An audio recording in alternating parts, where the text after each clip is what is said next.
ખેરગામ સામૂહિક આરોગ્ય કેન્દ્ર ખાતે રોગી કલ્યાણ સમિતિની બેઠક ધારાસભ્ય નરેશભાઈ પટેલના અધ્યક્ષસ્થાને મળી હતી, જેમાં વિવિધ પ્રશ્નો ચર્ચાયા હતા. ખેરગામ સામૂહિક આરોગ્ય કેન્દ્ર ખાતે રોગી કલ્યાણ સમિતિની બેઠક ધારાસભ્ય નરેશભાઈ પટેલના અધ્યક્ષસ્થાને મળી હતી, જેમાં દર્દીઓને વધુમાં વધુ સારી સુવિધાઓ આપવા જરૂરી ચર્ચા વિચારણા કરી ત્યારબાદ વિવિધ વોર્ડની મુલાકાત લઈ દર્દીઓને મળી તેમને મળતી અને ખૂટતી સેવા સુવિધા અને સ્વાસ્થ્ય સારવાર અંગે તેમની સાથે ચર્ચા કરી.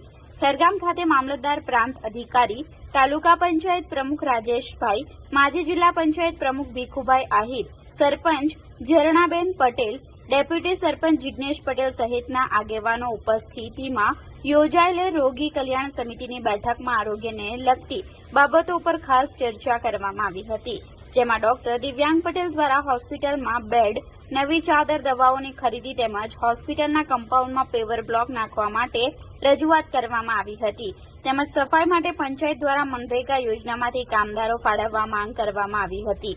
ધારાસભ્ય નરેશભાઈ પટેલે હાલમાં ચાંદીપુરા રોગ ખેરગામ વિસ્તારમાં ન ફેલાય તે માટે સંપૂર્ણ તકેદારી રાખવા સૂચના આપી હતી.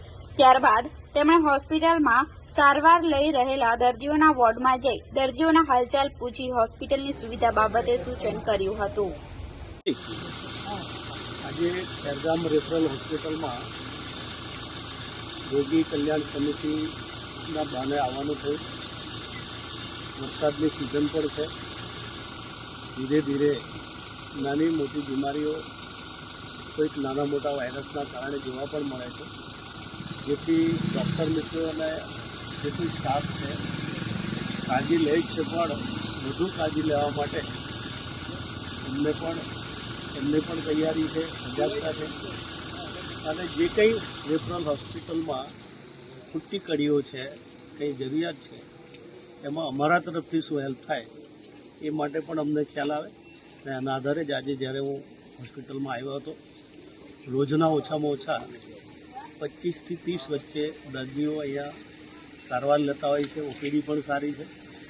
આવનારા દિવસોમાં જ્યારે આ ફ્રીમાં ટ્રીટમેન્ટ થતી હોય તો વધુ લોકો અનિવાર્ય સંજોગે ઉપયોગ કરે એવું અમને પણ અપેક્ષા હોય છે. ખોટા ખર્ચા નહીં થાય અને સરકાર જે રીતે આરોગ્યની સુવિધા પાછળ જે ખર્ચા કરે છે અથવા એમની ચિંતા છે, એ ચિંતાના કારણે લોકોને અને વધુમાં વધુ ફાયદો થાય એવી હંમેશા અમે અપેક્ષા રાખતા હોઈએ છીએ. બાકી તો બહુ વ્યવસ્થિત છે. ધન્યવાદ.